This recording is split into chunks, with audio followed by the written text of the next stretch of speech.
Alors cette année, nous voyons au programme, nous allons voir les 10 commandements. Il y a différentes manières d'aborder le catéchisme, les vérités à croire.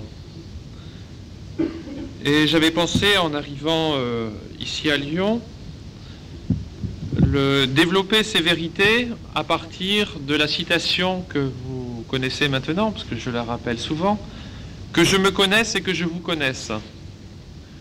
C'était la citation de saint Augustin. « Que je me connaisse, que je connaisse le mal qui est en moi », c'est ce qu'on a fait la première année, c'est l'étude du péché originel et des conséquences que le péché originel a laissé en nous. Que je vous connaisse, c'est la connaissance de la charité qui est présente en nous et de la grâce, par la grâce de Dieu. Que je vous connaisse, c'est aussi que je connaisse notre Seigneur Jésus-Christ. Donc ça a été toute l'étude de notre Seigneur Jésus-Christ. Notre Seigneur Jésus-Christ en lui-même, la première année, et l'année suivante, notre Seigneur Jésus-Christ présent en nos âmes. L'année dernière, ensuite, je m'étais dit également que c'était important que les fidèles puissent connaître la Sainte Écriture. Donc on avait vu quelques passages, quelques morceaux choisis de l'Ancien Testament. Je pense que l'année prochaine, d'ailleurs, nous reprendrons d'autres livres de l'Ancien Testament. Et cette année, donc, j'ai voulu alterner en reprenant la division classique que l'on trouve dans tous les catéchismes, à la fois dans les petits catéchismes pour les enfants et dans le catéchisme du Concile de Trente, donc l'étude des commandements de Dieu. Il y a en effet dans les catéchismes toujours 3 parties, 3 ou 4 suivant les catéchismes. Les vérités à croire, c'est l'étude du credo, du je crois en Dieu. Les commandements à pratiquer, c'est l'étude donc des 10 commandements, c'est la loi de Dieu. Et ensuite, des moyens pour pratiquer ces commandements, c'est la prière et les sacrements. Donc, 3 parties, et j'ai voulu commencer cette année par l'étude donc des 10 commandements. Alors pour cela, je vais avoir 2 références sur lesquelles je voudrais m'appuyer. La première, c'est le catéchisme du Concile de Trente, que vous pourriez également vous procurer vous-même. Là, j'en ai 2 en ce moment à disposition pour ceux qui le souhaiteraient. Catéchisme du Concile de Trente qui a été fait suite au Concile de Trente, au moment de la Réforme, pour répondre un petit peu aux objections des protestants. Donc ce catéchisme a l'intérêt de mettre en évidence les vérités à croire, vérités qui sont en partie niées par les protestants. Et comme malheureusement le modernisme est une des conséquences éloignées, mais des conséquences du protestantisme, beaucoup d'erreurs du protestantisme se retrouvent dans le modernisme. On a dit que la Nouvelle Messe, par exemple, était néo-protestante, ce qui est vrai d'ailleurs. Et c'est pourquoi je pense que cette étude du catéchisme du Concile de Trente peut nous aider aussi à avoir un bon esprit catholique et à comprendre, à mieux discerner les erreurs actuelles. Mais également, pour avoir un autre éclairage, j'ai voulu me servir de cette petite plaquette qui a été faite et qui également se trouve en vente, donc vous pourriez trouver vous-même, les commandements de saint Thomas d'Aquin. Donc ce sont les 10 commandements, mais là, à partir de saint Thomas. Alors beaucoup de choses du catéchisme du Concile de Trente sont déjà des reprises de la somme théologique et de cette étude de saint Thomas sur les commandements, mais il y a d'autres aspects qui sont mis en évidence dans les commandements et qui ne se trouvent pas dans le catéchisme. Donc j'essaierai de vous faire un petit peu une synthèse des 2. Autre chose aussi qu'il faut savoir, c'est que le catéchisme du Concile de Trente, en soi, au départ, n'a pas été fait pour les fidèles. Il a été fait pour les prêtres. Le catéchisme s'adresse avant tout aux prêtres. Et on le voit au début de chaque chapitre, on dit ce que le prêtre devra enseigner à ses fidèles.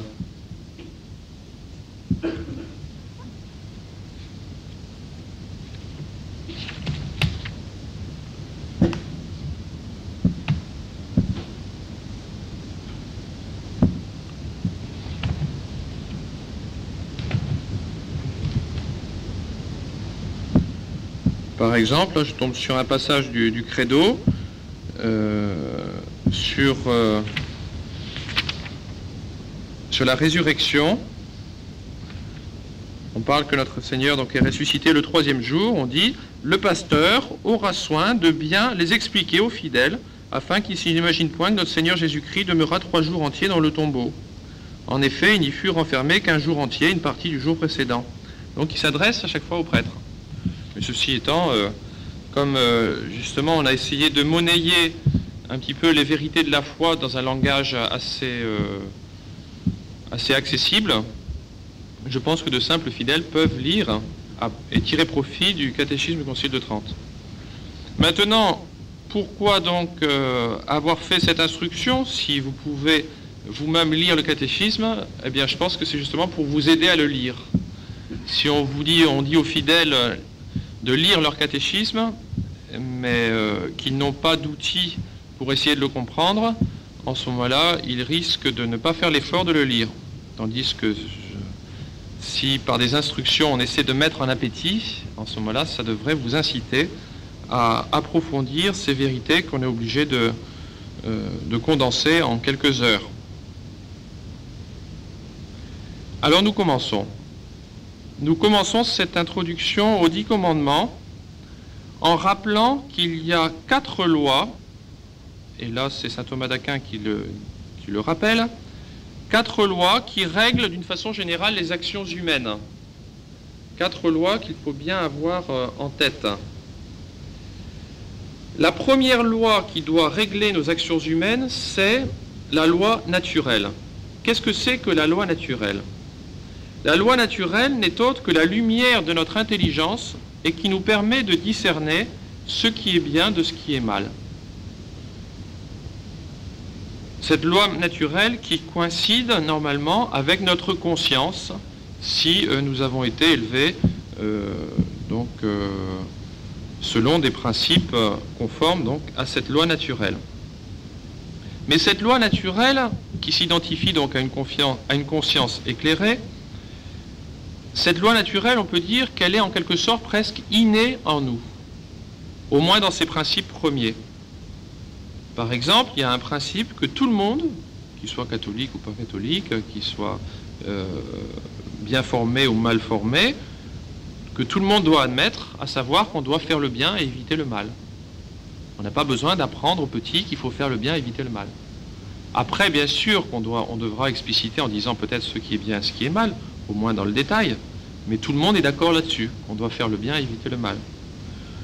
Autre principe également, qui est un principe premier que tout le monde doit admettre, et qui est donc ancré dans notre nature humaine, on ne doit pas faire aux autres ce qu'on ne voudrait pas qu'on nous fasse.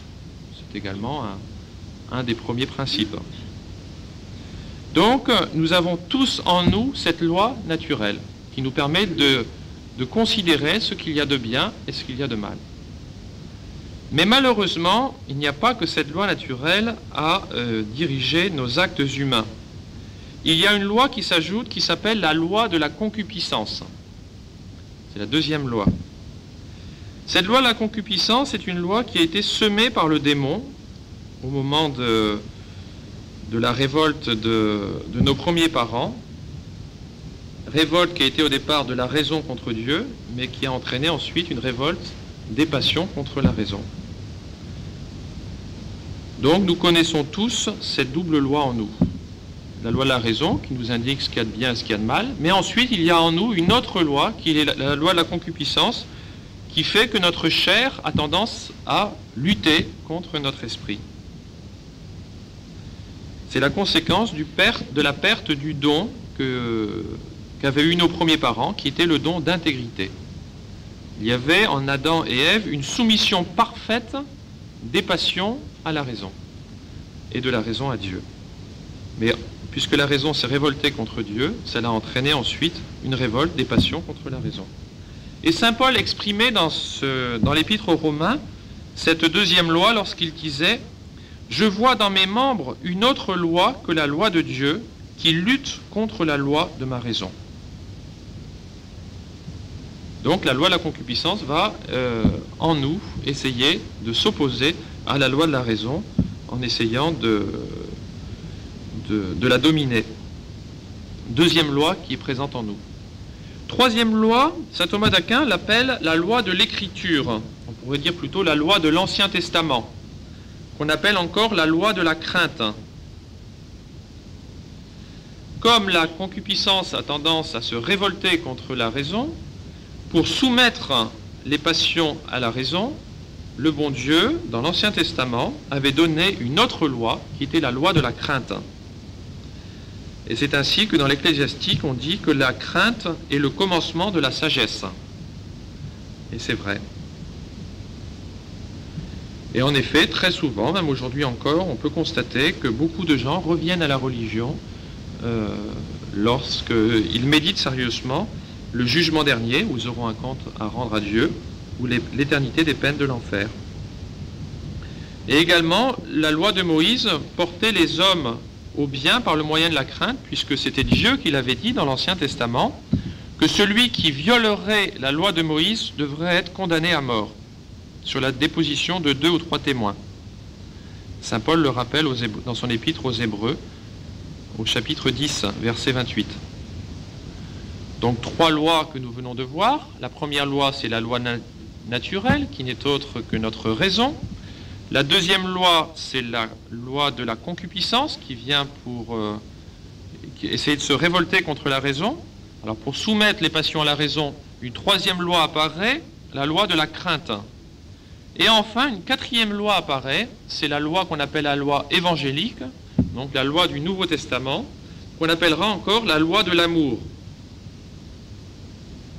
En effet, comme le dit saint Thomas, si la crainte retient la main du pécheur, elle n'enlève pas l'affection que l'on peut avoir, l'attirance que l'on peut avoir pour le mal. Et donc pour attaquer le mal à sa racine, il était nécessaire qu'il y ait une autre loi pour nous diriger, et cette loi, c'est la loi de l'amour.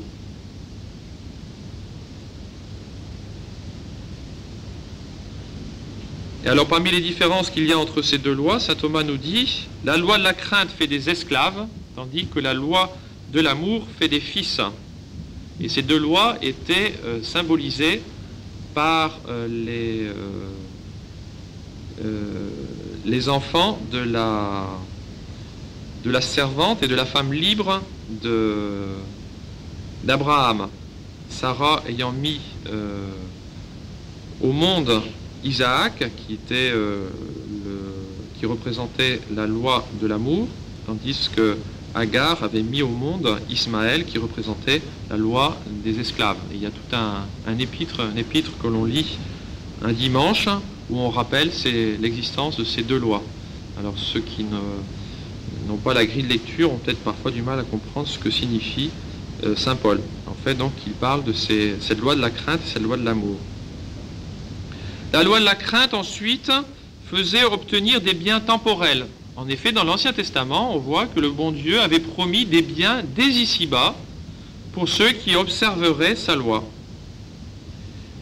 D'où le problème d'ailleurs que se pose Job, dans le livre de Job, qui perd tous ses biens temporels alors qu'il n'a pas péché. C'est pour cela qu'on lui pose la question. Tous ses amis lui disent « Reconnais ton péché et tu retrouveras la santé. Reconnais ton péché, tu retrouveras tous les biens temporels que tu as perdus. » Parce que dans l'Ancien Testament, on considérait que bien temporel, richesse, était le signe de la bénédiction de Dieu, et au contraire, le fait de ne pas avoir ces biens temporels était un signe de malédiction. C'est peut-être d'ailleurs une des raisons pour lesquelles les Juifs cherchent toujours à s'enrichir. Enfin, ça, c'est une parenthèse. Parce qu'ils recherchent les biens temporels. Alors que la loi de la crainte, au contraire, permet d'obtenir des biens éternels, à savoir le ciel. Et la loi de la crainte était également lourde à porter, c'est ce que disait au moins du temps de notre Seigneur, puisque les Juifs avaient rajouté des tas de préceptes qui faisaient en sorte que la loi était très difficile à suivre dans l'Ancien Testament, alors que la loi de l'amour, au contraire, est plus légère, puisque notre Seigneur lui-même l'a dit, « Apprenez que mon joug est doux et mon fardeau léger ». Alors donc, il y a 4 lois qui permettent de régir, de diriger nos actes humains. Et bien sûr, comme le veut le montrer saint Thomas, aujourd'hui, dans le Nouveau Testament, il faudrait que ce soit la loi de l'amour qui puisse normalement diriger tous nos actes. Nous devrions nous laisser diriger par cette loi de l'amour. Alors, quels sont les effets de la loi du divin amour en nous? Saint Thomas va décrire tous ces effets. Il y en a 9. Premier effet de la loi du divin amour, c'est de nous donner la vie spirituelle en nous transformant en Dieu.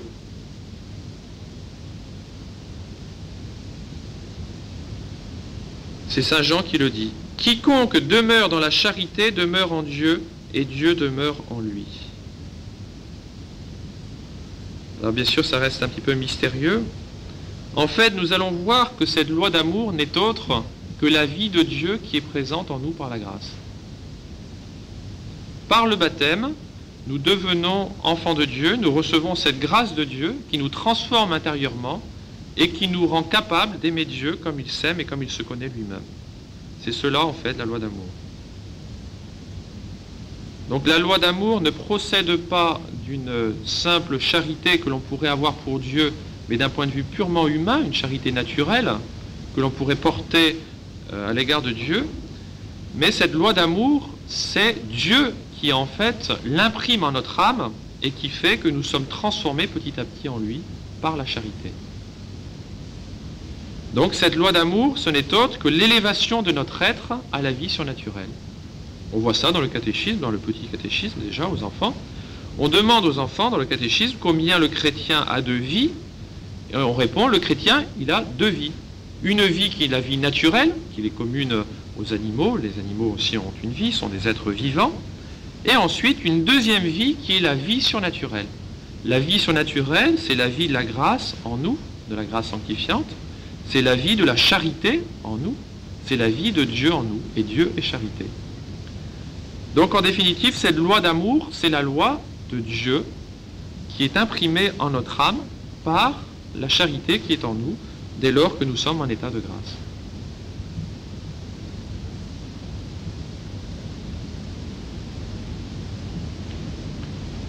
Celui qui aime Dieu se transforme, nous dit saint Thomas, petit à petit en lui. En effet, un des effets de l'amour est de nous assimiler à l'être aimé. Si cet être que nous aimons est vil et méprisable, nous devenons nous-mêmes vils et méprisables. Parce que dans l'amour, on se porte vers l'être aimé tel qu'il est. Si cet être est inférieur à nous, nous-mêmes nous nous rabaissons au niveau de cet être, et si cet être est supérieur à nous, on se porte nous-mêmes vers cet être et donc on s'élève jusqu'à lui. L'ordre de la connaissance et l'ordre de l'amour sont 2 ordres qui sont inversés. Quand on connaît quelque chose, on met cette chose au niveau du connaissant. Donc si cette chose est inférieure à nous, on l'élève jusqu'à nous. Si cette chose est supérieure à nous, on l'abaisse jusqu'à nous. Ça veut dire que si nous connaissons Dieu avec notre mode de connaissance, donc on met en quelque sorte le bon Dieu dans notre petite tête. On est obligé de rabaisser Dieu jusqu'à nous pour arriver à le comprendre. Par contre, lorsque des êtres sont inférieurs à nous, en ce moment-là, on élève ces êtres jusqu'à nous. Mais dans l'ordre de la charité, c'est l'inverse. Dans l'ordre de la charité, on se porte vers l'être aimé tel qu'il est. Si cet être est inférieur à nous, on se rabaisse jusqu'à lui. Et si au contraire il est supérieur à nous, on s'élève jusqu'à lui. Et c'est la raison pour laquelle, sur cette terre, mieux vaut aimer Dieu que le connaître. Bien sûr que la connaissance et l'amour sont tous les deux liés, mais en aimant Dieu, on se porte vers lui tel qu'il est. Tandis qu'en le connaissant, on essaie de se le mettre à notre portée, et donc on abaisse Dieu en quelque sorte à la dimension de notre petite intelligence. C'est la raison pour laquelle d'ailleurs, à notre mort, on sera jugé, non pas sur la connaissance qu'on aura de Dieu, mais bien sur l'amour que l'on aura de Dieu. Enfin, ce sont des petites parenthèses, ça c'est des cours de psychologie, mais bon, c'est simplement pour ceux qui peuvent le comprendre. Et c'est pourquoi on lit dans le livre d'Osée, Vos pères sont devenus abominables comme les idoles, objets de leur amour. Puisqu'ils se sont abaissés jusqu'à ces idoles, ils sont devenus eux-mêmes méprisables. Ils se sont, au lieu d'aimer un être supérieur à eux, ils se sont rabaissés au niveau des idoles. Et c'est ainsi qu'ils sont devenus vils et méprisables aux yeux de Dieu. Et si au contraire nous aimons Dieu, nous ne devenons qu'un avec lui, comme le dit saint Paul. Celui qui s'attache au Seigneur n'est avec lui qu'un seul esprit. Celui qui s'attache à Dieu n'est avec lui qu'un seul esprit.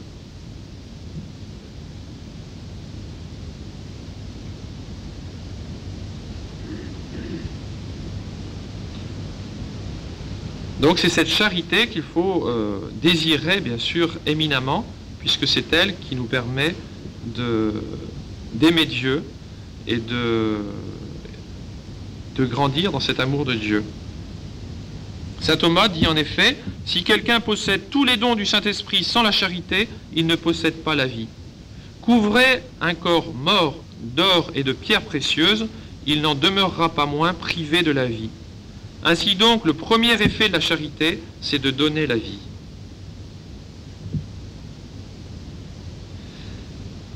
Premier effet de la charité, nous donner cette vie divine qui s'écoule dans notre âme depuis notre baptême et encore aujourd'hui si nous sommes en état de grâce.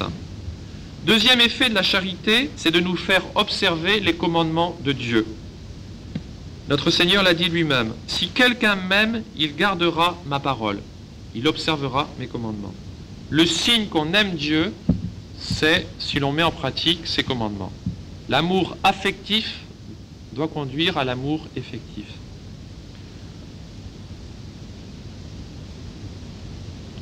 Si on a de l'affection pour quelqu'un, on désire suivre ce que cette personne nous dit.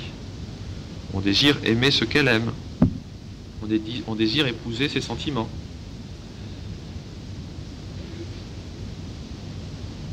On désire accomplir sa volonté. Sinon, c'est qu'on ne l'aime pas vraiment. Troisième effet de la charité, c'est d'être un soutien dans l'adversité. Dans la mesure où le bon Dieu est présent en nous, il nous aide à porter notre croix. Et l'amour également, certainement, nous aide à vaincre les obstacles qui se présentent devant nous dans notre vie spirituelle. Saint Augustin dit « Celui qui aime ne peine pas, et s'il peine, il aime sa peine. Celui qui aime ne souffre pas, et s'il souffre, il aime sa souffrance. » Pas pour elle-même, bien sûr, mais pour l'être aimé. Donc si on a du mal à porter notre croix, c'est le signe que nous manquons d'amour. Nous n'aimons pas encore suffisamment. Et c'est pourquoi saint Paul disait « Tout ce qui arrive coopère au bien de ceux qui aiment Dieu. » Tout ce qui arrive, même les contrariétés. Quatrième effet de la charité, c'est de nous conduire au ciel. Saint Paul le dit. Il ne me reste qu'à recevoir la couronne du justice quand ce jour-là me donnera le juste juge, et non seulement à moi, mais à tous ceux qui auront attendu son apparition avec amour. Saint Paul avec cette certitude que le combat qu'il menait étant le bon combat, le combat de la foi, il allait connaître la récompense du ciel. Et cette récompense nous est promise, bien sûr, à nous tous. Nous sommes faits pour le ciel. Et donc il faut savoir qu'au ciel, la différence qu'il y a entre les élus, entre les âmes, elles seront plus ou moins proches de Dieu en fonction de leur degré de charité. C'est le degré de charité qui déterminera le degré de vision que l'on aura de Dieu et le degré d'amour que l'on pourra avoir de Dieu également.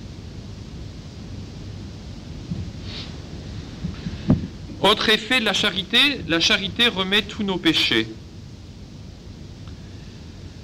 On le voit déjà d'un point de vue naturel. Lorsqu'un homme offense un autre et qu'ensuite il l'aime vraiment, à cause de l'amour que l'offenseur témoigne ensuite, eh bien celui qui est offensé finit par pardonner son offense.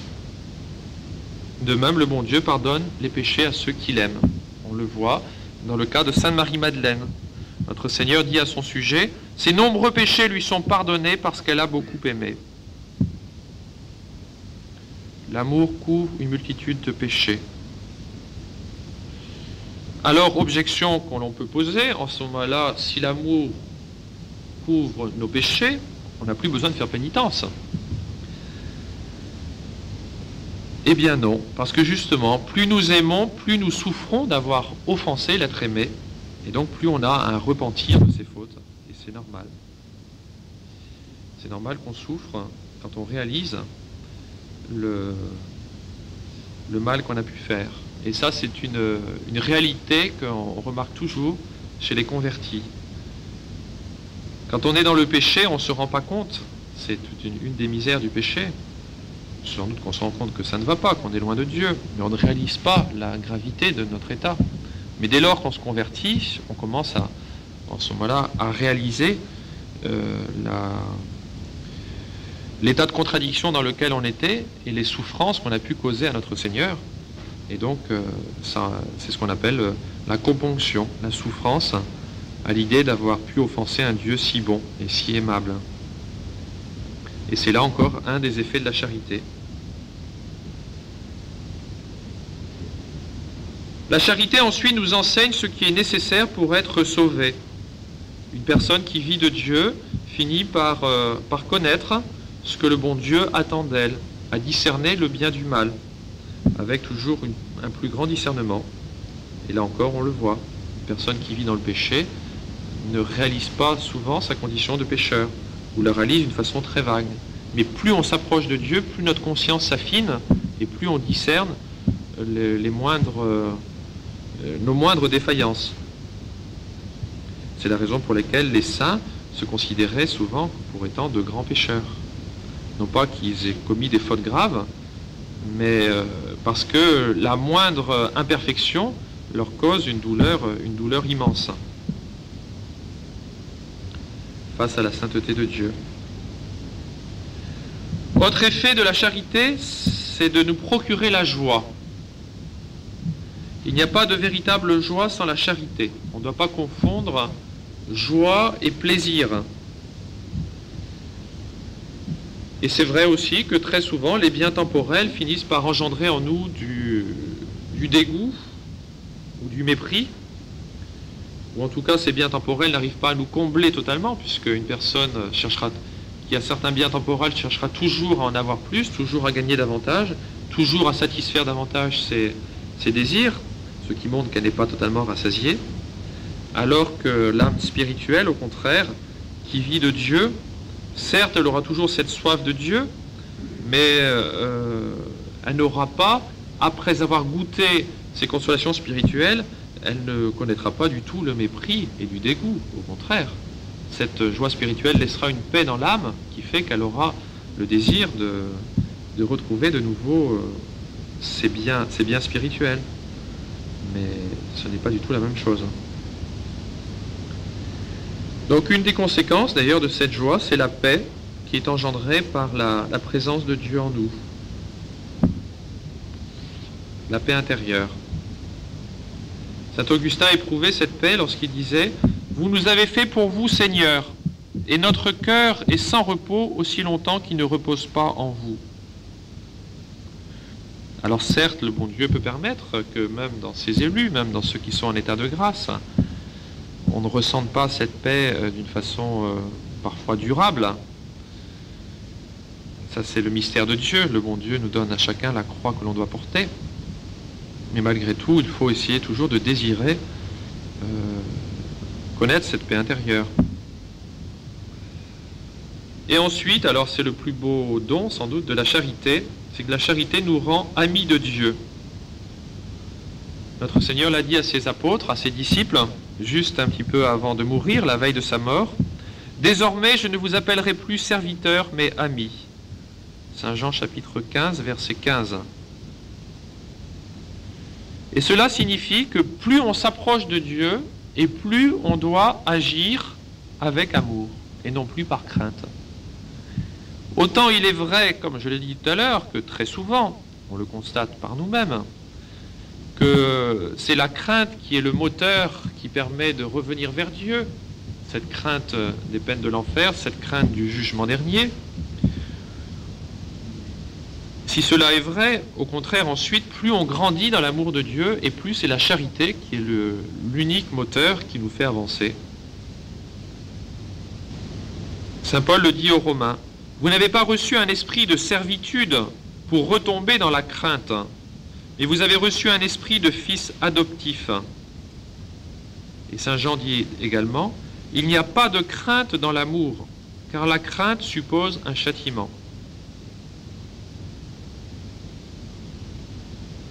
Ça n'enlèvera pas la crainte filiale, parce qu'il y a différents types de craintes que l'on distingue. La crainte servile, c'est la crainte que l'on a au départ, c'est la crainte des peines de l'enfer, et qui ensuite disparaît dans la mesure où l'amour prend toute la place en nous, mais demeurera toujours cette crainte filiale qui est la crainte d'offenser son Père que l'on aime. Et cette crainte, quel que soit l'état de la sainteté que l'on est, on a toujours cette crainte.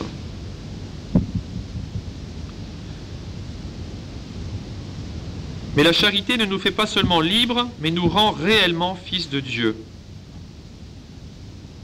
On devient fils adoptif de Dieu.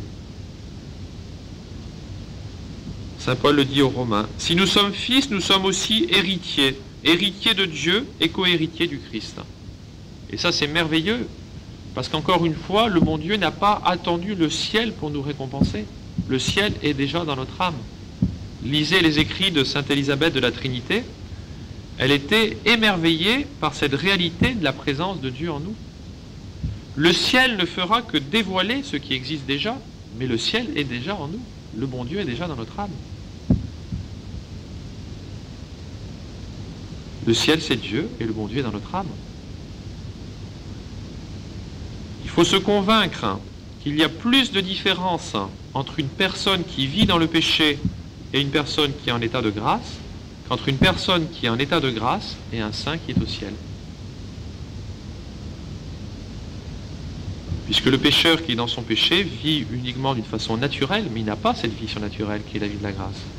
Tandis que celui qui a cette vie surnaturelle en lui, que ce soit une vie dans la foi sur cette terre, ou que ce soit la vision de Dieu, c'est cette même vie qui s'écoule dans notre âme. Il n'y aura pas une vie différente qui s'écoulera dans notre âme au ciel que cette vie qui s'écoule déjà en nous. La seule chose, c'est qu'aujourd'hui, on ne le voit pas. Croire, c'est accepter de ne pas voir. Heureux ceux qui croient sans avoir vu. Alors, tout le drame que nous avons souvent dans notre vie spirituelle, c'est qu'on voudrait voir, on voudrait sentir, on voudrait goûter. Alors, de temps en temps, le bon Dieu nous donne du sucre, mais le bon Dieu n'est pas le sucre qu'il donne. Il ne faut pas confondre le bon Dieu et son sucre. Et justement, c'est pour qu'on soit attaché au bon Dieu et non pas au sucre qu'il nous donne, que de temps en temps, le bon Dieu enlève le sucre, pour savoir si c'est le sucre qu'on aime ou si c'est lui-même. Et alors, en ce moment-là, on est paniqué parce qu'on n'a plus le sucre.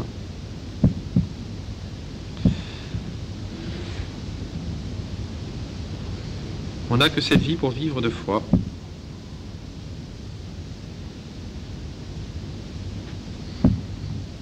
De la nécessité de travailler avec ardeur et acquérir cette vertu aux effets si merveilleux qu'est la charité. Elle est un don de Dieu seul. En effet, Saint Jean nous dit, « Ce n'est pas nous qui avons aimé Dieu, non, c'est lui qui nous a aimés le premier. » La charité est un don de Dieu. On ne peut pas le mériter par soi-même. C'est lui seul qui peut opérer cette transformation en notre âme. Et cette opération s'opère habituellement par le baptême.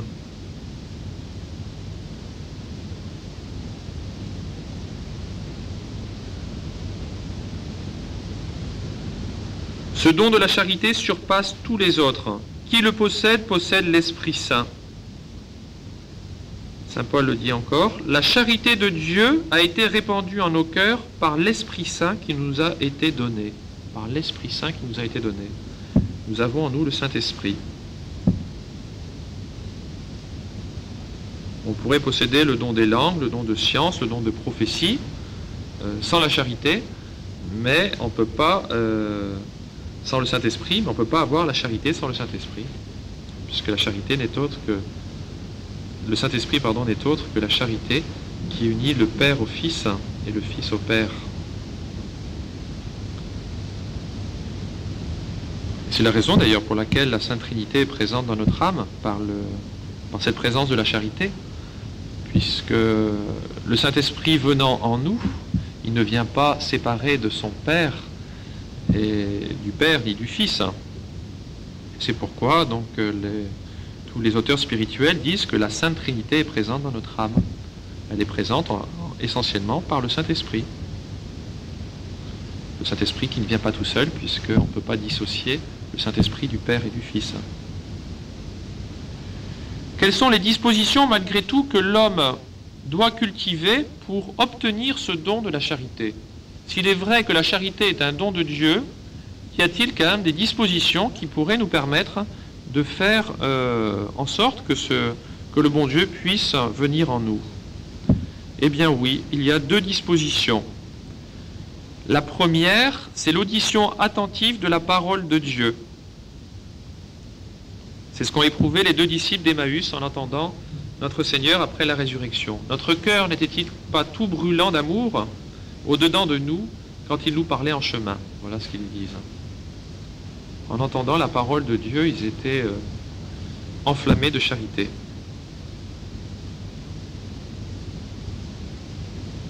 On voit également que c'est au cours de la prédication de Saint Pierre que l'Esprit Saint va tomber sur tous ceux qui écoutaient la parole de Dieu. C'est dans la loi de Dieu. La foi ainsi que la charité viennent par l'audition, par l'écoute de la parole de Dieu. Ensuite, autre manière de nous disposer à ce don de la charité, le deuxième mode, c'est d'entretenir en nous de bonnes pensées. Plus nous contemplerons ce que le bon Dieu a fait pour nous, plus nous l'aimerons. On n'aime que ce que l'on connaît.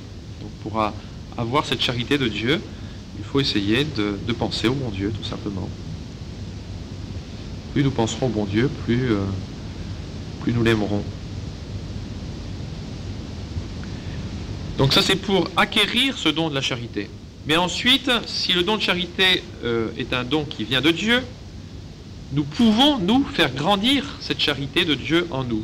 Et il y a deux moyens de faire grandir cette charité en nous. Le premier moyen, c'est le détachement des biens de ce monde. Et ceci se comprend déjà d'un point de vue psychologique. On ne peut pas concentrer tous ses efforts sur plusieurs points en même temps. Si on pense, si notre esprit est entièrement occupé d'un problème, il ne peut pas en même temps, sauf pour des gens peut-être qui sont surdoués, ils ne peuvent pas en même temps donc être concentrés sur d'autres questions. Eh bien, si tout notre cœur se porte vers des biens terrestres, il n'y a plus de place pour le bon Dieu. On ne peut pas aimer à la fois Dieu et le monde. Le monde en tant qu'il est toujours pareil. Il faut toujours faire les distinctions. Le monde est aimable en tant qu'il est créature de Dieu. Et quand on parle le monde, on parle ici de l'esprit du monde qui, comme le dit Saint Jean, se manifeste par la triple concupiscence. La concupiscence des yeux, la concupiscence de la chair et l'orgueil de la vie. Si Saint Jean le disait déjà il y a 2000 ans, malheureusement aujourd'hui rien n'a changé. Tous les gens qui ne pensent qu'à cette vie terrestre, ils ont toute leur vie est concentrée sur tout ce qui peut faire plaisir aux yeux, à la chair, et tout ce qui peut entretenir l'orgueil.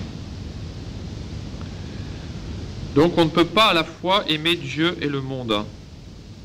Et c'est pourquoi plus notre âme s'éloigne de l'amour des choses terrestres, plus elle s'affermit dans l'amour de Dieu. Et c'est normal. C'est d'ailleurs la raison pour laquelle les religieux, ceux qui veulent avancer le plus vite en perfection, puisque c'est ça, ceux qui rentrent en religion, c'est pour être, bien sûr, il faut y être appelé, mais c'est ceux qui désirent la sainteté, la voie la plus courte pour atteindre la sainteté, ils commencent par faire les 3 vœux. Vœu de chasteté, pour séparer des affections humaines, vœu de pauvreté, pour se détacher des biens extérieurs, et vœu d'obéissance, pour se détacher de la volonté propre. ce à quoi nous sommes le plus attachés. Tous les moines et les religieuses vous diront que le vœu le plus difficile à tenir, c'est le vœu d'obéissance. C'est sûr que soumettre sa volonté à la volonté d'un supérieur, c'est la chose la plus difficile. Et c'est ce qui nous permet justement, s'ils le font, c'est dans le but d'acquérir un bien supérieur, à savoir justement la possession de Dieu. Donc première disposition, nous détacher des biens de ce monde. Plus nous serons détachés des biens de ce monde, plus nous pourrons nous attacher au bon Dieu. Et deuxième disposition, pour accroître en nous cette charité, c'est la patience de l'adversité. C'est notre Seigneur qui l'a dit. Par la patience, vous sauverez vos âmes.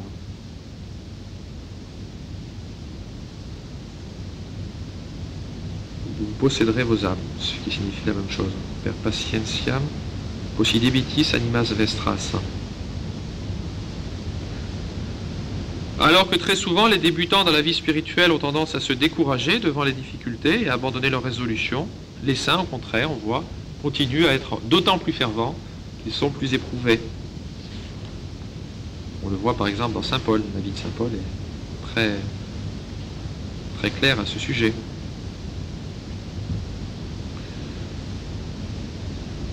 Donc ça nous place déjà bien dans le contexte. Nous sommes en train d'étudier, nous allons étudier les 10 commandements. Avant d'étudier les 10 commandements, donc je vous ai montré qu'il y a 4 lois qui régissent les actes humains. Parmi ces 4 lois, celle qui doit diriger nos actes, ça doit être avant tout la loi de l'amour. J'ai essayé de vous décrire ce que c'était que cette loi de l'amour. Maintenant, on peut subdiviser cette loi de l'amour en 2 lois qui correspondent en fait à une même réalité. Il n'y a pas 2 charités. Il n'y a qu'une seule charité. Mais cette charité va s'exercer à la fois sur Dieu et sur le prochain. Donc, en introduction aux 3 premiers commandements, je vais vous dire maintenant un mot de la charité envers Dieu. Comment doit s'exercer la charité que l'on doit avoir vis-à-vis de Dieu? Puisque vous savez que Moïse, lorsqu'on lui a présenté les 10 commandements, il y avait sur une table les 3 premiers commandements qui regardent Dieu, et sur une autre table les 7 autres commandements qui regardent le prochain. Donc voyons d'abord les commandements qui regardent Dieu.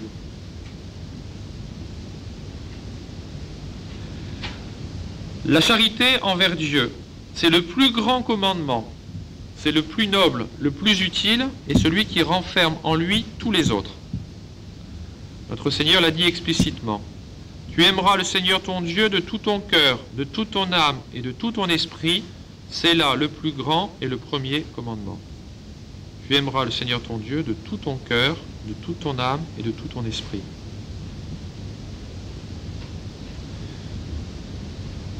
Saint Thomas, toujours, nous donne 4 conditions pour le parfait accomplissement de ce précepte de la charité envers Dieu. Première chose, le souvenir des bienfaits de Dieu.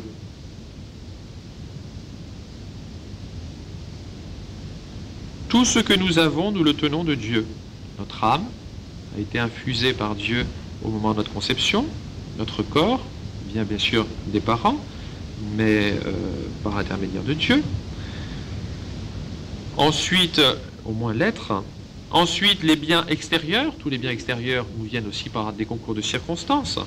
Mais en réalité, derrière, c'est Dieu qui est providence qui nous les donne. Donc finalement, tout ce que nous avons, nous le tenons de Dieu. C'est ce que disait Saint Paul. Qu'as-tu que tu n'aies reçu? Et si tu l'as reçu, pourquoi t'en glorifier comme si tu ne l'avais pas reçu? Tout ce que nous avons, nous le tenons de Dieu. Alors si on réalise que tout ce que nous avons, nous le tenons de Dieu, le premier réflexe que l'on devrait avoir, si on a quelque peu de sentiments humains, c'est de savoir remercier notre bienfaiteur. Lorsqu'une personne nous fait un cadeau, je pense qu'il est tout à fait légitime de savoir remercier nos bienfaiteurs. Eh bien, le bon Dieu est le premier et le plus grand de tous les bienfaiteurs. Deuxième manière d'aimer Dieu, considérer qu'il dépasse toutes nos adorations. Quand on a le sens de Dieu, on a le sens de l'adoration. Au catéchisme, quand je faisais le catéchisme, quand j'étais séminariste, j'avais posé la question aux petits-enfants, pourquoi on se met à genoux dans la chapelle? Et il y avait une petite fille qui m'avait répondu, on se met à genoux parce que le bon Dieu, il est plus grand que nous. Et en fait, sa réponse n'était pas stupide.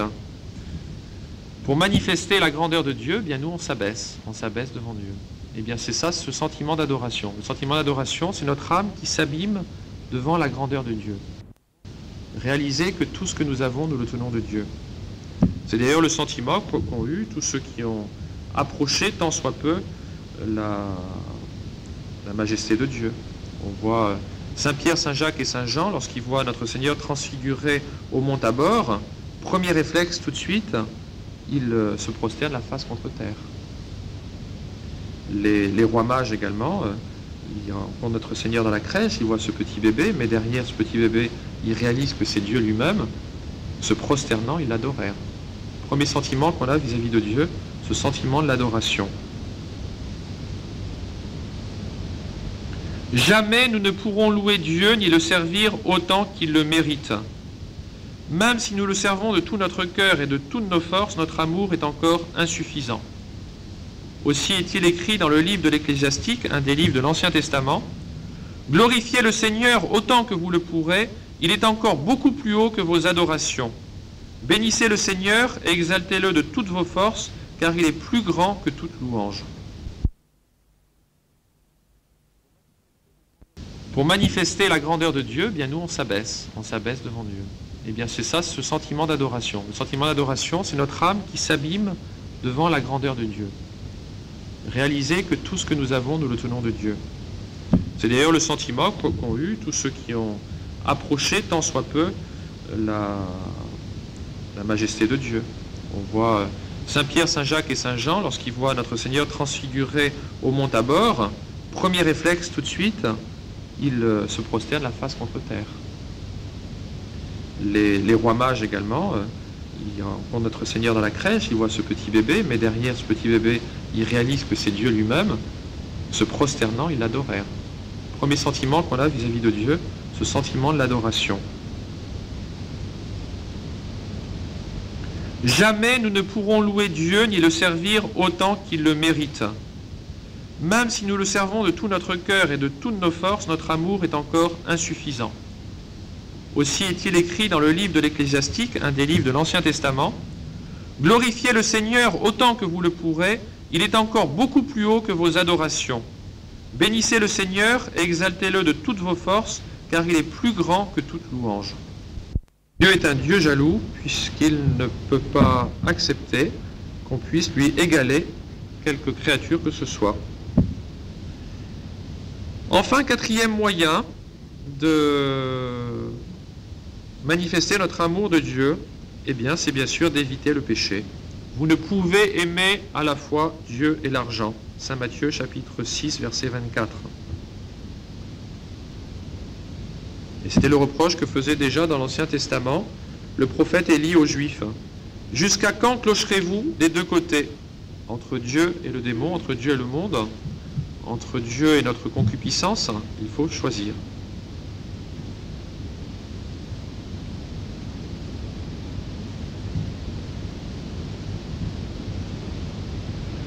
Alors ensuite, ici, saint Thomas d'Aquin rappelle une vérité du catéchisme, à savoir qu'il suffit de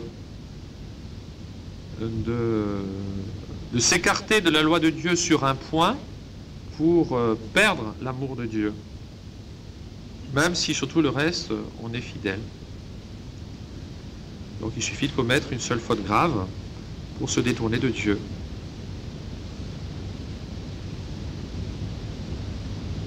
Et puis il rappelle également que pour la confession, c'est la même chose. Il suffit de cacher volontairement une faute grave pour manifester qu'on n'a pas vraiment le regret sincère de ses fautes, et donc pour rester dans le péché. L'homme doit donner à Dieu son cœur, son âme, son esprit et sa force. Vous aimerez le Seigneur, votre Dieu, de tout votre cœur, de toute votre âme, de tout votre esprit et de toutes vos forces. Donner à Dieu son cœur. Le cœur ici, d'après saint Thomas, désigne l'intention. Notre Seigneur l'a dit. Si votre œil est mauvais, tout votre corps restera dans l'obscurité. Donc si votre intention est mauvaise, lorsque vous agissez, toutes vos œuvres seront elles-mêmes mauvaises. Donc il faut avoir une intention droite lorsque nous agissons. Toutes nos actions devraient être dirigées vers Dieu. Saint Paul le dit encore. Soit que vous mangiez, soit que vous buviez, faites tout pour la gloire de Dieu. Et là encore, c'est normal, quand on réalise un peu qui est Dieu. Pour réaliser qui est Dieu, il faut tout simplement essayer de se transporter dans l'éternité, avant la création du monde. Il faut voir le bon Dieu dans son éternité, le Père, le Fils et le Saint-Esprit. Le Père qui communique son être, sa vie à son Fils qui lui rend tout cet hommage qu'il reçoit, et cette communication se fait dans l'amour, dans l'Esprit Saint. Et Dieu possède en lui-même toutes les perfections, il n'a besoin de rien. Mais comme le bon Dieu, comme le bien cherche à se diffuser, le bon Dieu décide de créer. Si le bon Dieu décide de créer des hommes et des anges, c'est uniquement pour que ces créatures puissent un jour participer de son propre bonheur. Mais c'est évident que nous sommes faits pour Dieu. Si le bon Dieu a créé l'homme, ça ne peut être que pour lui. Donc si nous sommes faits pour lui, ça veut dire que toutes nos actions doivent être tournées vers lui. Et ce n'est pas exagéré, c'est la norme, c'est ce qui est normal.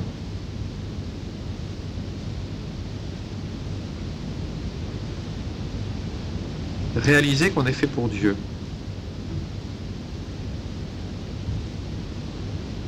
Et ça, c'est sûr qu'au moment où on mourra, là, on le réalisera. Aujourd'hui, on le sait, mais on le sait sans...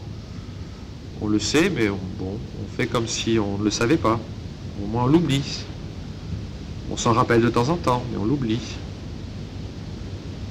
Tandis que là, au moment où on meurt, bien sûr, il ne restera plus que le bon Dieu. Tout le reste, toutes les passions, toutes les affections déréglées... Tout ça, ça n'existera plus, il n'y aura plus que Dieu seul. Là, on réalisera qu'on était vraiment fait pour lui. Et seul comptera ce qu'on aura fait pour lui.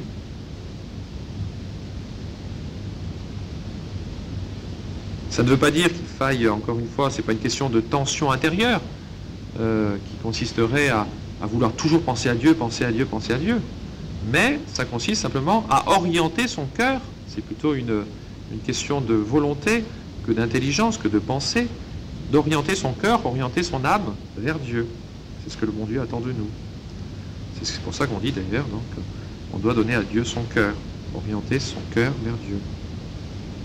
Ensuite, on doit l'aimer de toute son âme. D'après saint Thomas, l'âme désigne ici la volonté. Il ne suffit pas d'avoir de bonnes intentions pour faire le bien. C'est déjà bien d'avoir une bonne intention, mais ce n'est pas suffisant. Celui qui volerait, par exemple, pour nourrir un pauvre, dit « mon intention est bonne, c'est de nourrir ce pauvre qui est dans la rue. » Mais si pour nourrir ce pauvre, il va piller quelqu'un d'autre, eh bien, son intention a beau être bonne, son action restera mauvaise, puisque sa volonté n'a pas la rectitude voulue.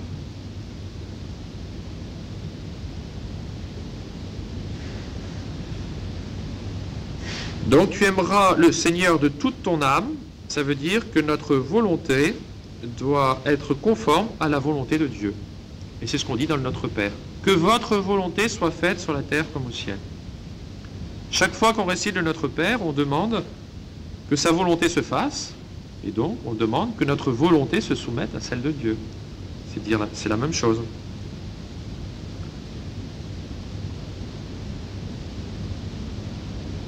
Alors que très souvent, dans notre prière, on a plutôt tendance à demander que la volonté de Dieu se plie à la nôtre. Et quand le bon Dieu ne nous exauce pas, on dit « le bon Dieu est sourd à mes appels, il ne m'a pas écouté ». Alors que le but de la prière, c'est d'apprendre au contraire à nous soumettre à la volonté de Dieu, et non pas de soumettre Dieu à notre volonté. Tu aimeras le Seigneur ensuite de tout ton esprit. De tout ton esprit, ça veut dire qu'il faut soumettre nos sens à la foi. Donc il faut donner notre assentiment aux vérités de la foi. Et de tout notre esprit, ça veut dire également qu'il faut éviter non seulement les péchés, je dirais, de péché en acte, mais aussi de péché en esprit. Notre Seigneur l'a dit dans son discours sur la montagne, qu'il fallait non seulement éviter les actes mauvais, mais même les pensées mauvaises, puisque ce sont de ces pensées mauvaises que viennent ensuite ces actes mauvais. Donc, pour attaquer le mal à sa racine, il faut essayer de fuir jusqu'aux mauvaises pensées qui peuvent traverser l'esprit.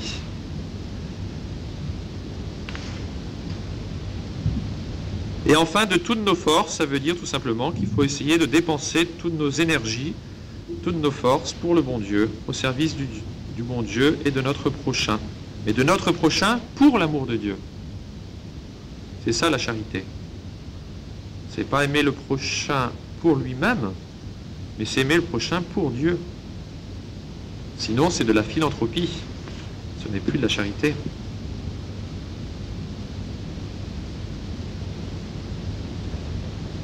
Alors nous commençons le premier commandement. Alors rassurez-vous, c'était une introduction. Vous dites si l'introduction dure 1 heure, le développement ça va durer 3 heures. Donc je vais arrêter dans un quart d'heure. Dans un petit quart d'heure. Mais je voudrais quand même simplement commencer le premier commandement. L'introduction est très importante puisque c'est elle qui fixe un petit peu toute l'orientation de ces conférences. Il faut bien comprendre que les commandements de Dieu ne sont pas des impératifs catégoriques. Il faut, je dois, qui seraient sans fondement dans la réalité. Il faut bien saisir que ces commandements ont pour racine cet amour de Dieu, cette charité de Dieu, qui est en nous, déjà par la grâce, et qui doit ensuite se développer. Je suis le Seigneur ton Dieu qui t'ai tiré de la terre d'Égypte, de la maison de servitude. Tu n'auras point de Dieu étranger devant moi, tu ne feras point d'idole. Tu ne te feras point d'idole.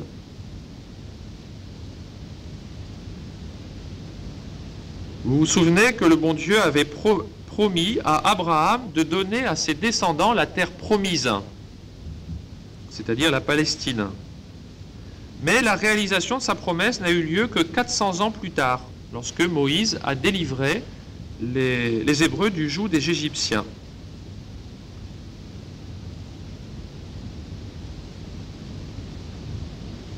Et alors justement, pour se souvenir que c'était le bon Dieu en fait qui avait dirigé Moïse, c'est pour cela que le bon Dieu dit à Moïse, « Je suis le Seigneur ton Dieu qui t'ai tiré de la terre d'Égypte. » Donc ceci montre déjà l'attachement du bon Dieu à son peuple, le peuple élu, qui est le peuple hébreu. Il devient le peuple choisi. Mais si les Hébreux ont dû errer comme des voyageurs en pays étrangers, et si leurs descendants ont dû subir l'esclavage des Égyptiens, et cela pendant plusieurs centaines d'années, c'est justement pour nous apprendre que nous aussi, on ne peut être amis de Dieu sans être ennemis du monde. Le combat que les Hébreux avaient à mener contre les Égyptiens, desquels ils étaient esclaves, c'est le signe du combat que l'on a à mener dans le monde pour rester fidèle à Dieu. Souvent également dans nos prières, on nous dit « Ah là là, j'ai prié, et puis le bon Dieu ne m'écoute pas. Le bon Dieu ne m'exauce pas. » Mais pour le bon Dieu, il faut savoir qu'un jour est comme 1000 ans, et 1000 ans comme un jour, comme dit la parole de la Sainte Écriture. Il faut savoir en effet que Dieu avait promis à Abraham de lui donner cette terre où coule le lait et le miel. Mais cette réalisation va se faire que 400 ans plus tard. Alors patience. Si le bon Dieu a attendu 400 ans pour exaucer Abraham, il ne faut pas s'étonner que nos prières ne sont pas exaucées forcément du jour au lendemain. Et dans le catéchisme du Concile de Trente, ils disent en effet que si le bon Dieu a attendu si longtemps, c'est pour nous apprendre aussi à vivre ici-bas de foi et d'espérance.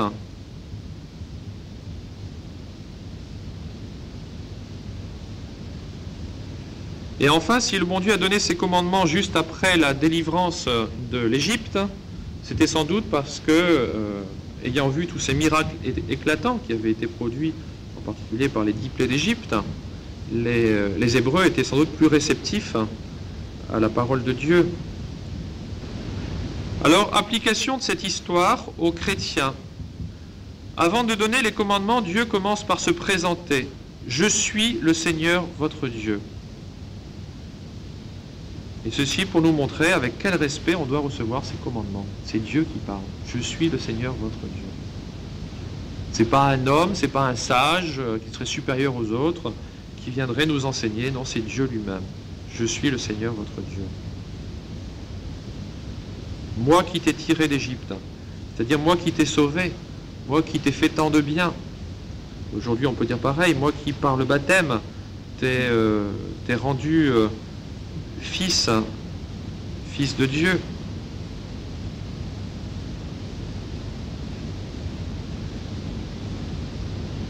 Premier objet du premier commandement, vous n'aurez point de Dieu étranger devant moi. C'est pas moi qui ai choisi le titre, hein. C'est le titre qui était donné dans le catéchisme du Concile de Trente. Hein. Vous n'aurez point de Dieu étranger devant moi. Vous comparez ça, vous voyez l'écuménisme actuel. On voit qu'il y a une incompatibilité. On le verra tout à l'heure, je vais juste dire un petit mot en conclusion de ce que l'on peut voir aujourd'hui. Dans le décalogue, la première place est pour les choses qui regardent Dieu. La seconde pour celle qui regarde le prochain. Il faut savoir que Dieu, en effet, est la cause des devoirs que l'on a envers le prochain.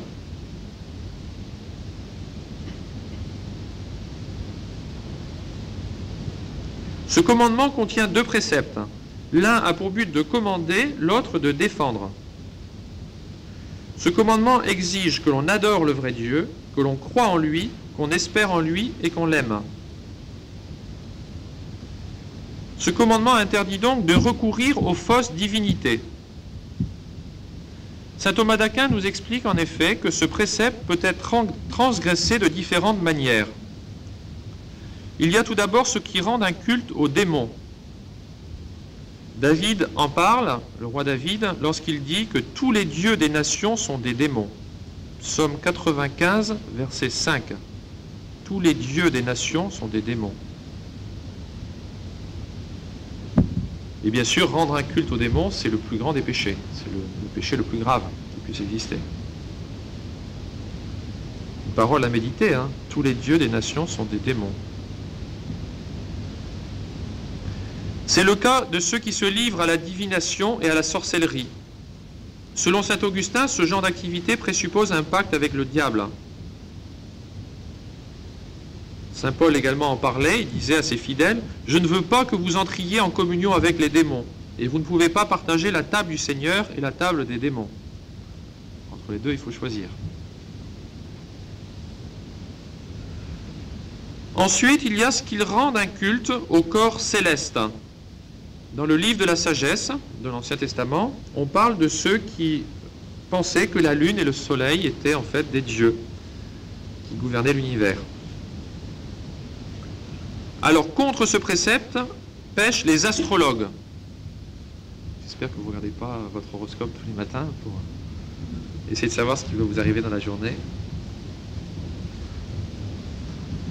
Qui affirment que les corps célestes gouvernent les âmes. Ce sont eux, au contraire, qui ont été créés pour l'homme. Ce n'est pas parce qu'il y a des gens lunatiques qu'on est forcément déterminé par les astres. C'est vrai qu'il y a un certain... Il peut y avoir des facteurs indéniables des actions, mais qui n'enlèvent pas pour autant notre liberté, dont certains sont plus sujets que d'autres. Quand c'est la pleine lune ou quand c'est la demi-lune, je ne sais pas.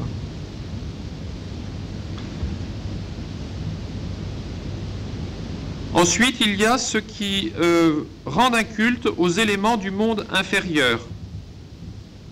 Certains, au cours des âges, en effet, ont cru que le feu et le vent étaient des dieux. Tous ceux qui mettent leur vie dans l'argent et dans les richesses ou dans les biens de ce monde sont également comparables et peuvent rentrer dans cette catégorie. C'est pourquoi saint Paul dit que l'avare est un idolâtre.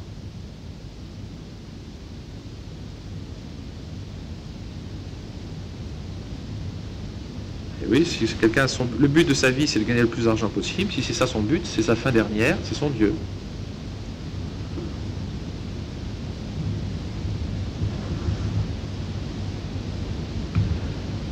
Ensuite, il y a ce qu'ils rendent un culte aux hommes, à eux-mêmes ou à des oiseaux. Il y a vraiment eu de tout. En font partie tous ceux qui préfèrent les hommes plus que Dieu. Notre Seigneur a dit au contraire, « Quiconque aime son père ou sa mère plus que moi n'est pas digne de moi. » Saint Matthieu, chapitre 10, verset 37.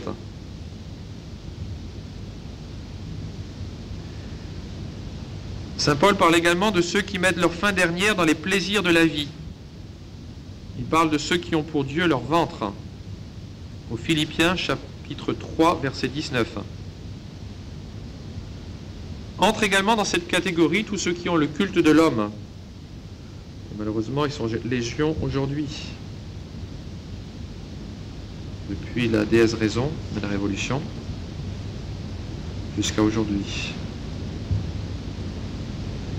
Ensuite aussi, il y a tous ceux qui refusent de reconnaître la divinité de notre Seigneur et de son Église.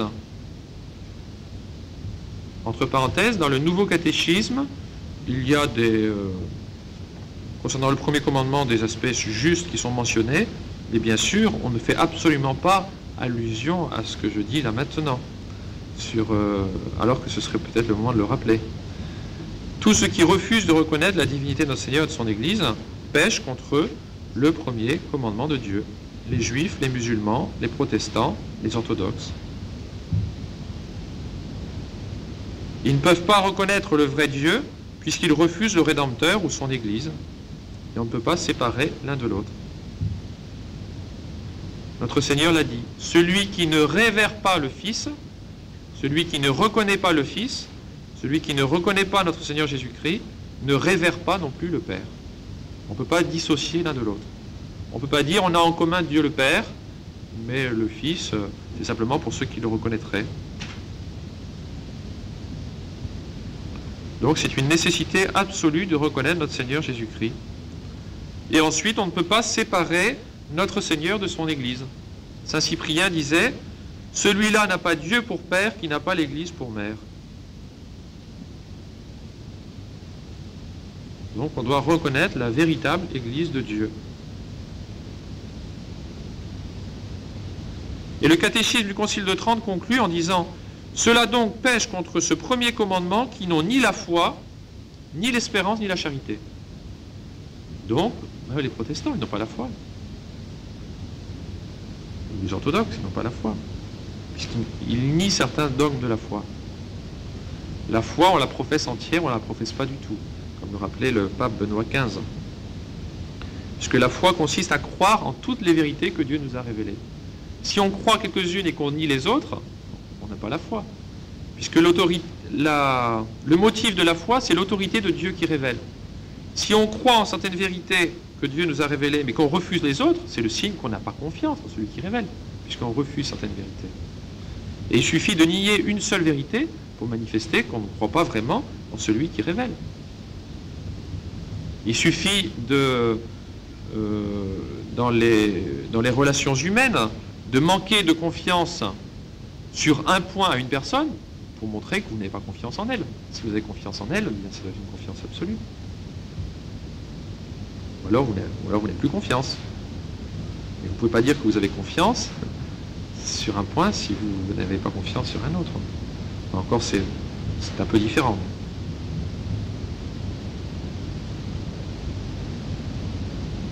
Donc le catéchisme du Concile de Trente, là c'est quand même une référence de l'Église, hein.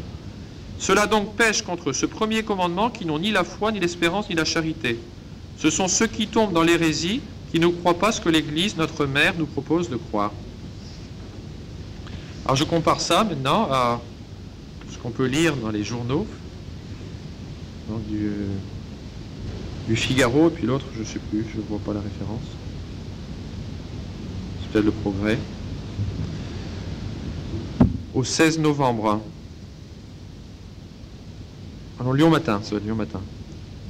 Dans l'esprit des rassemblements interconfessionnels convoqués à Assise par Jean-Paul II le 27 octobre 1986 et le 9 janvier 1993, Les chefs des communautés catholiques, protestantes, orthodoxes, juives, musulmanes et bouddhistes avaient tenu à mobiliser leurs fidèles autour des idéaux communs de justice, d'amour et de tolérance. Cette rencontre écuménique exceptionnelle a réuni autour du Dalai Lama, Monseigneur Joseph Duval, président de la conférence des évêques, Dalil Boubaker, recteur de la Grande Mosquée de Paris, le pasteur Jacques Stewart, président de la Fédération protestante de France, Monseigneur Jérémy, président du comité interépiscopal orthodoxe, Georges Haïk, grand rabbin de Toulouse, représentant le grand rabbin de France, et alors là, excusez-moi, le représentant du grand patriarche de Cambodge, mais je pourrais peut-être écorcher son nom, qui veuille bien m'excuser, Arayamuni Tisofat, voilà.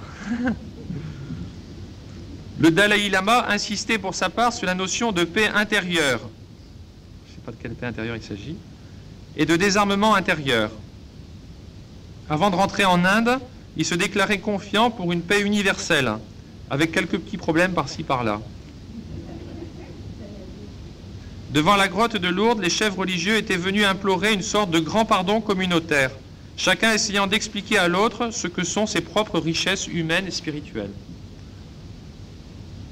Alors, dans cette rencontre, qui a été donc signée par les représentants ou lue par les représentants de toutes ces religions, il était écrit « Notre rencontre proclame qu'une telle paix, que la paix ne pourra se construire que dans la reconnaissance, le respect et l'estime des uns et des autres, de chaque peuple, de chaque homme dans sa différence. D'où l'absolue nécessité d'un respect mutuel et d'un dialogue fraternel qui permettra de rejoindre dans la diversité de nos convictions religieuses et de nos prières les supplications et efforts de millions d'hommes et de femmes en quête de justice, de tolérance et de paix partout dans le monde. »